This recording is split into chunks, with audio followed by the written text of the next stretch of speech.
Eamon Khan here for Seconds Out at Team GB headquarters with Odel Kamara. Odel, good to see you. How's life treating you? Good to see you too. Really good. You know, I found out that I'm getting picked for the World Championships in Liverpool, which is a dream come true. So I'm over the moon right now. Was it a surprise for you? Not so much a surprise, but just like a privilege. You know what I mean? It was an honour. So I was just really excited and really just felt really proud.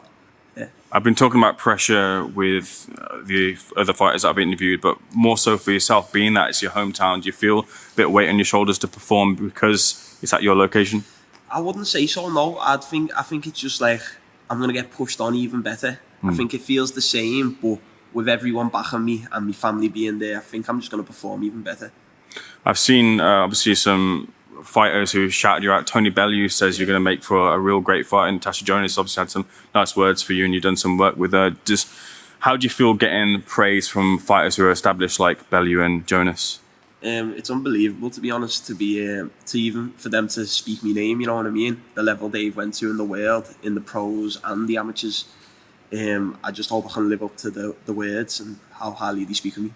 How was the experience over in Brazil? What did you take from that going into the Worlds? I learnt a lot in Brazil, basically, because I came out with the silver medal. It made me even hungrier to get that gold, even though it was because of an injury. It's made me tougher, you know what I mean? I've strengthened myself, I've done all my rehab, and I'm just ready to go now. Of course, silver is an achievement, you can't downplay it, but gold is what you want. Yeah. How do you kind of deal with the disappointment, of course, because of the injury, but the disappointment not being able to get that gold? To be honest, I just knuckled down and looked towards the next comp, which is now the World Championships, and just hope that I can prove to everyone what I'm made of and get that gold medal. In terms of kind of the opposition, have you scouted out, seen and looked at who the main rivals are going to be in terms of how you match up with them? Yeah, we always have a little look at who we could be, but I like to fight my own style. I don't let anyone influence me too much. Amateur boxing's different because you can be fighting a lot of different opponents in the same week.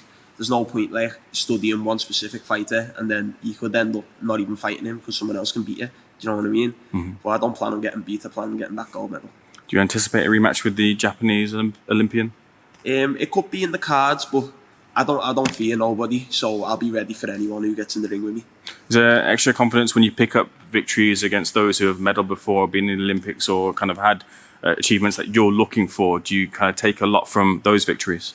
Of course, I respect everyone. So no matter who you are, if you're fighting on this stage, this level, you're worthy. You know what I mean? You're that guy. So hopefully, I get to be in the ring with better opponents every time. Yeah. You picked up the award for Most Improved. I once picked up an award for Most Improved at my local five-a-side football. I think that's because I'm not very good. I think you picked up because you are good and got even better. What was that like in terms of the recognition of getting that Most Improved, and what's the next award you want to pick up? I want to be the best amateur of the year or the best podium boxer of the year. Like the next time it comes about, it was a real honour, like getting that award. And I think it showed how much this program's helped me to improve my skills, my speed, my fitness, my stamina, everything. Just, I'm feeling good. I had a little flick through from your social media, and there's a couple of posts that took my eye. One of them specifically was, I think it was a picture, it was like the cartoon sort of style, and it's a caption, but it was like, you want to be like Floyd Mayweather in terms of the mindset. Is that something that you've picked out from some of the top major stars and want to add to your game? Yeah, he just lives and breathes it, and I think that's how you have to be if you want to be a champion. Floyd, obviously undefeated. I'm undefeated right now. I don't want any losses. I just want to keep winning and get my gold medal. Do you replicate Floyd in any way in terms of your style? I wouldn't say so. I think I take part in like little bits of loads of different fighters. He's up there for like one of my favourites in the world ever, but I wouldn't say we're as physically similar. You know what I mean? So it's hard for me to fight like him because I'm so explosive, and he's a very slick boxer. So it's just different styles. Yeah. Have you sparred many pros recently? Yeah, I've just finished sparring this week with a pro. I think he's coming back tomorrow. Yeah, it's different styles, so obviously they like putting pressure on amateurs, but I don't mind pressure, so I'll go toe to toe with the pro, you know what I mean? And I don't think they expect it. And a lot of people have said that I've got more of a pro style, which is a bit of a cliche to say nowadays, but I think it's true with me. Who was it? Who was it? Dan Toward. Okay. Yeah. I've sparred Sam Hickey up here as well, who's really good. I've had loads of sparring. I've sparred people like Liam, Beefy Smith. Just loads of different people really in Liverpool. What was it like sparring Liam? Of course, someone who's been to the highest of the highs in the sport. What was that like? Tough. Yeah. The guy's a tank, yeah. Was a kid as well, so I was like 16, 17. I think I put it on him in the first round, which he probably let me, you know what I mean? Sorry. Yeah, he probably let me, and then he just showed me what the pros are like, you know what I mean? But it was a good experience, and I think I'd do a lot better nowadays, but still be tough. What advice did he give you? He said just to keep plugging away, champ, and just put your head down, live and breathe it. It's what every boxer, every champ says. Just live and breathe boxing, and you'll get to where you want to be. There's a lot of expectation for Scouse fighters, I think, particularly. It's like, especially in the UFC, I think this Paddy Pimblett once said Scouse fighters don't quit and things like that. But to show the heart of a Scouser, do you feel that's something you carry into the ring as well? Yeah, every Scouser who fights is just, they've got major heart. Even you get knocked down, they'll be up in a second, you know what I mean? Like Paddy says, Scousers don't get knocked out, so we've got to live up to that. And yeah, we keep fighting and we keep winning. Odel, for people who want to follow your journey on social media, where can they find you? It's Odel Kamara on Instagram and Odel Kamara on TikTok as well. You're on TikTok? Yeah, I'm on TikTok. What are you doing on there? Just messing about. Doing a couple like little edits of me fights, and then like messing about with me mates really. Do you think about that side of things of having to grow your brand, and also that side is like not just inside the ring, but you've kind of got to show yourself outside the ring too? Well, if you want sponsors in this game, which is how a lot of fighters stay afloat, that's what you've got to do. It's social media is like a major thing in boxing now, where it never used to be. You've got to do it yourself as well. You've got to do it from young, and I think I've done that, and hopefully I'll keep growing as I get older. So just popped into my head as well. Nick Ball is the only current world champion, of course, from Liverpool as well, who's flying the flag for Britain. Like you're going to be flying the flag as well too for Britain in the world. So what do you think of Nick as a fighter?